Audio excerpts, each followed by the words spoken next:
Selamat datang pada video pembelajaran materi identifikasi larutan asam basa. Sebelum kita mulai mempelajari materi kali ini, coba perhatikan gambar-gambar berikut ini.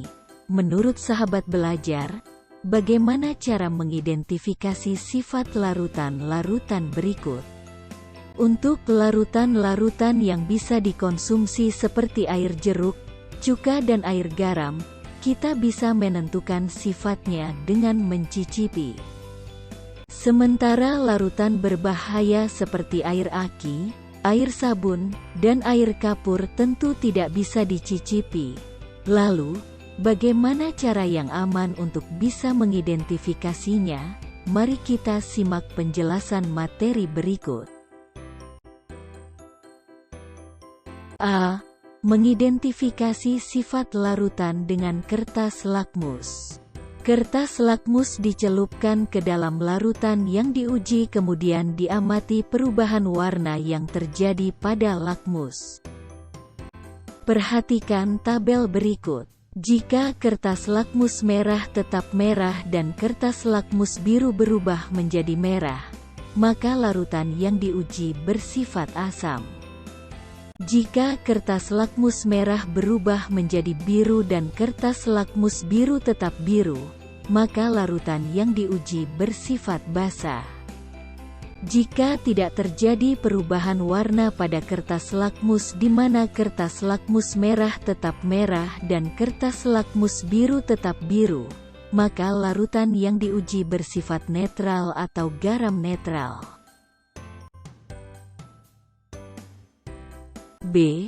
Mengidentifikasi sifat larutan dengan indikator universal. Indikator universal dicelupkan ke dalam larutan uji, kemudian diamati perubahan warna dan dicocokkan dengan standar pada kotak kemasan. pH larutan yang diuji ditunjukkan dengan warna yang cocok atau sesuai pada kemasan. Jika pH yang ditunjukkan kurang dari 7, maka larutan bersifat asam. Jika pH yang ditunjukkan sama dengan 7, maka larutan bersifat netral. Dan jika pH yang ditunjukkan lebih besar dari 7, maka larutan bersifat basa. C. Mengidentifikasi sifat larutan dengan larutan indikator. Larutan indikator diteteskan pada larutan yang diuji dan diamati perubahan warna yang terjadi.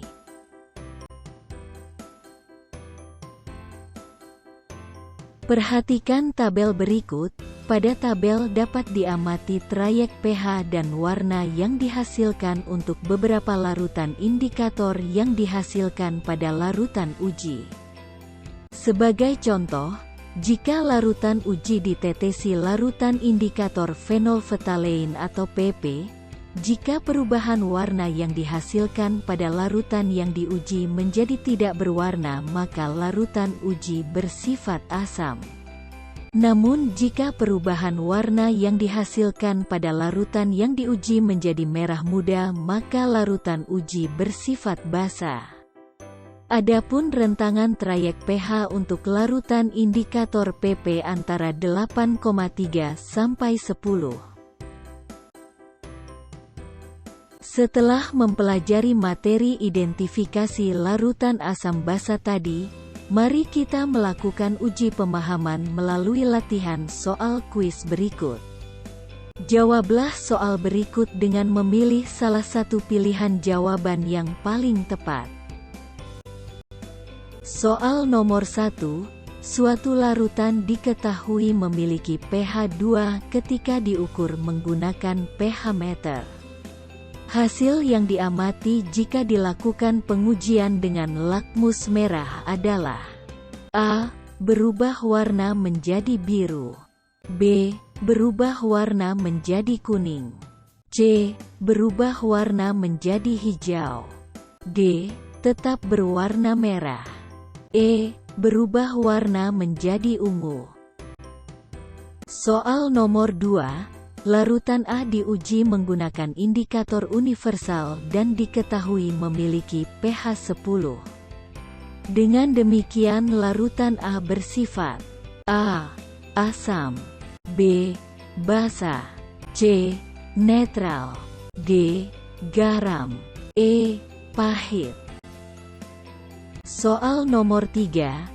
Jika suatu larutan basa diuji dengan menggunakan larutan indikator brom-timol biru, BTB, maka warna yang dihasilkan adalah A. Kuning, B. Merah, C. Biru, D. Tidak berwarna, E. Ungu.